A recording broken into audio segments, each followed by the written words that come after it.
మహిళలను ఆదిశక్తిగా పూజించే దేశం మనది. ఆడవాళ్లంటే ధన ధాన్యలక్ష్మి అని కూడా కొలిచే గొప్ప దేశం మన భారతదేశం. పురాణాలు, ఇతిహాసాలన్నింటిలోనూ స్త్రీలకు అత్యున్నత స్థానమే.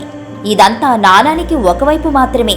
నాణానికి మరోవైపు చూస్తే మహిళను మాంసపు ముద్దగా, భోగపు వస్తువుగా చూసే దురాచారం ఒకటుంది. అదే దేవదాసి వ్యవస్థ. ఇంతకీ దేవదాసి వ్యవస్థ అంటే ఏమిటి? దేవుడి పేరుతో గ్రామ పెద్దలు దేవదాసీలను ఎలా వాడుకుంటారు అనే విషయాలు ఈ వీడియో ద్వారా చెప్పబోతున్నాం. Let's begin today's episode.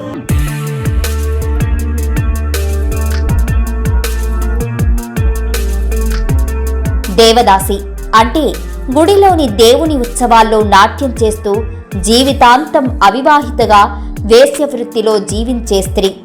దీన్ని దాదాపు దేవుడి పేరుతో ఇచ్చే నరబలి అని చెప్పవచ్చు. సతీ సహగమనం వంటి దురాచారం ఇది. భారతదేశంలో పూర్వకాలం ఈ ఆచారం ఉండేదని చరిత్రకారులు రచించినా ఇంకా పలు రాష్ట్రాల్లో ఈ ఆచారం కొనసాగుతూనే ఉంది. అంతేకాదు, భారతదేశంలోనే కాక ప్రపంచ దేశాల్లో సైతం ఇలాంటి ఆచారం ఉందని తెలుస్తోంది. ఒక స్త్రీని శాశ్వతంగా ఒక దేవాలయానికి లేక దేవునికి అప్పగించే పద్ధతి ఇది. ఆమె కొందరు పూజారులకి, గొప్ప వాణిజ్యవేత్తలకి, రాజులకి అందరి సొంతంగా మారిపోయే విధానం దారుణం. ఒక్క మాటలో చెప్పాలంటే అఫీషియల్ వ్యభిచారిగా మార్చే పద్ధతి ఇది. దేవదాసిగా మారిన స్త్రీ నిత్య సుమంగళి.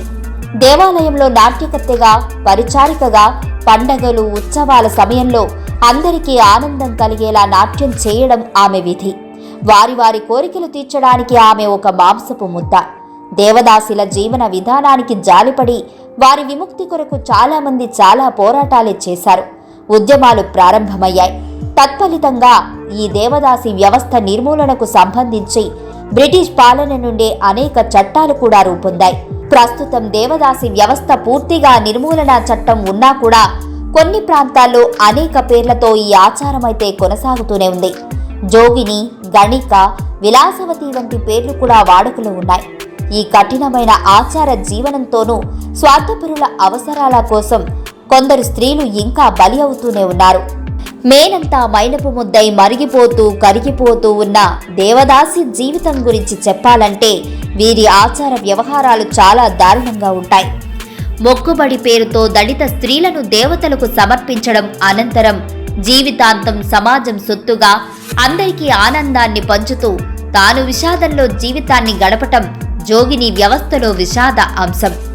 జోగినిగా మార్చడానికి కుటుంబం గాని, గ్రామంలో గాని ఏర్పడ్డ అరిష్టమే ప్రధాన కారణం. గ్రామంలో అంటువ్యాధులు, ప్రకృతి వైపరీత్యాలు సంభవించినప్పుడు భవిష్యత్తులో ఏదో ప్రమాదం పొంచి ఉందని భావించి దీన్ని ఎదుర్కోవడానికి గ్రామంలో నిమ్న కులానికి చెందిన కన్యకు దేవుళ్లతో వివాహం జరిపేవారు. వీరినే జోగినీలుగా పిలిచేవారు. ఈ తంతు ముగిసినప్పటి నుంచి జోగిని నిత్య సుమంగళిగా మారుతుంది. వీరికి వైధవ్యం ఉండదు. జోగిని ఆ గ్రామంలోని అందరి యువకుల సొత్తుగా, అంటే పచ్చిగా చెప్పాలంటే ఉంపుడు గత్తెగా మారిపోతుంది.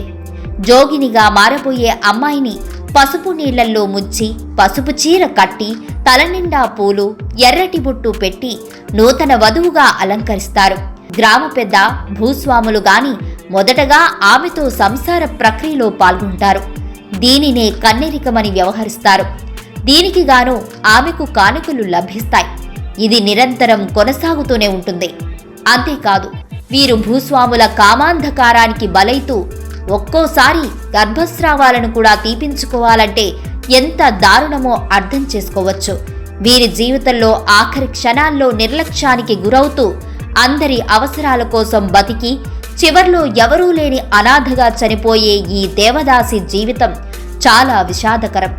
తెలంగాణ సామాజిక వ్యవస్థలో అత్యంత అవమానకర సామాజిక దురాచారాలైన జోగిని, దేవదాసి వ్యవస్థలు మతం ముసుగులో దళిత స్త్రీల లైంగిక బానిసత్వాన్ని, సామాజిక దోపిడీని ప్రతిబింబిస్తాయి. భారతదేశ చరిత్రలో ప్రాచీన కాలం నుంచి నేటి వరకు సామాజిక పరిణామ క్రమాన్ని పరిశీలిస్తే అనేక సామాజిక దురాచారాలు క్రమక్రమంగా తొలగిపోయాయి. కానీ జోగిని, దేవదాసి వ్యవస్థలు మాత్రం నేటికి తెలంగాణలోని అనేక జిల్లాల్లో కొనసాగుతూనే ఉండటాన్ని బట్టి వీటి తీవ్రతను అర్థం చేసుకోవచ్చు. సామాజిక దురాచారాలైన జోగిని దేవదాసి వ్యవస్థలు తెలంగాణ సమాజంలో నేటికీ కనబడటం బాధాకరమైన విషయం. తెలంగాణను చారిత్రకంగా పరిశీలిస్తే భౌగోళికంగా తూర్పున బంగాళాఖాతం నుంచి పశ్చిమాన అరేబియా మహాసముద్రం వరకు విస్తరించుండేది. దీంతో ఈ దురాచారాలు ఆ కాలంలో చోళ రాజ్యంలో సర్వసాధారణంగా కనబడేవి. జోగిని దేవదాసీలను దేవర్ అడిగళర్ అని పిలిచేవారు. ఈ పేరుకు అర్థం దేవతలకు బానిస. జగన్నాథ దేవాలయంలో వీరిని మహారి అని పిలిచేవారు. దీనికి అర్థం మోహన నారి, అంటే సమ్మోహనానికి మన్మథ క్రీడలకు ఇష్టపడిన ప్రేరేపించిన స్త్రీ దేవదాసిగా మారుతుంది. ఫ్రెంచ్ మత గురువు అబుదుబై రచించిన హిందూ మానరస్ కస్టమ్స్ అండ్ సెరమనీస్ గ్రంథంలో శైవ మతాన్ని ఆచరించిన కాకతీయ, రెడ్డి రాజులు, వెలమరాజుల కాలంలో జోగిని వ్యవస్థ ఉన్నట్లుగా పేర్కొన్నాడు. జోగిని వ్యవస్థ భూస్వామ్య విధాన అవశేషంగా మతం, ఆచారం పేరుతో నిమ్న వర్గాలకు చెందిన స్త్రీలను సామాజిక వ్యభిచారం పేరుతో దింపేవారని సామాజిక శాస్త్రవేత్తలు పేర్కొన్నారు. 75% జోగినులు షెడ్యూల్డ్ కులాలకు చెందినవారే ఉండేవారు. దేవదాసికి ఉండాల్సిన లక్షణాలను పూజారులు నిర్ణయించేవారు. దేవదాసిగా మారిన తర్వాత వీరు వివాహం చేసుకోరాదు. మంగళ శుక్రవారాల్లో ఉపవాసం చేయాలి. ఈ 2 రోజుల్లో 5 ఇళ్లల్లో యాచించాలి. ఎవరేమన్నా ఎదురు చెప్పకూడదు. వారు కోరిన కోరికలు సైతం తీర్చేలా ఉండాలి. దేవతను పూజించిన తరువాతనే భోజనం చెయ్యాలి. అబద్ధం ఆడరాదు. ఇలా ఎన్నో కఠినమైన ఆచారాలుంటాయి. దేవదాసి వ్యవస్థ నిర్మూలనకు సంబంధించి బ్రిటిష్ వలస కాలం నుంచి అనేక చట్టాలు రూపొందాయి. సుబ్బరామన్ కృష్ణయ్య, యామిని పూర్ణతిలకం, నాగరత్నమ్మ వంటి సంఘ సంస్కర్తల సహకారంతో ముత్తు లక్ష్మీరెడ్డి దేవదాసి వ్యవస్థకు వ్యతిరేకంగా దశాబ్దాల పోరాటం ఫలితంగా 1947లో నాటి మద్రాసు రాష్ట్రంలో దేవదాసి నిషేధ చట్టం రూపొందించింది. 1988లో ఈ చట్టాన్ని నాటి ఆంధ్రప్రదేశ్ రాష్ట్రానికి వర్తించే విధంగా సవరణలు చేశారు. ఈ చట్టం ప్రకారం దేవదాసి వ్యవస్థ పూర్తిగా నిషేధం. ఎవరైనా ఈ వ్యవస్థను ప్రోత్సహిస్తే వారికి 3 ఏండ్ల జైలు, 3000 జరిమానా విధిస్తారు.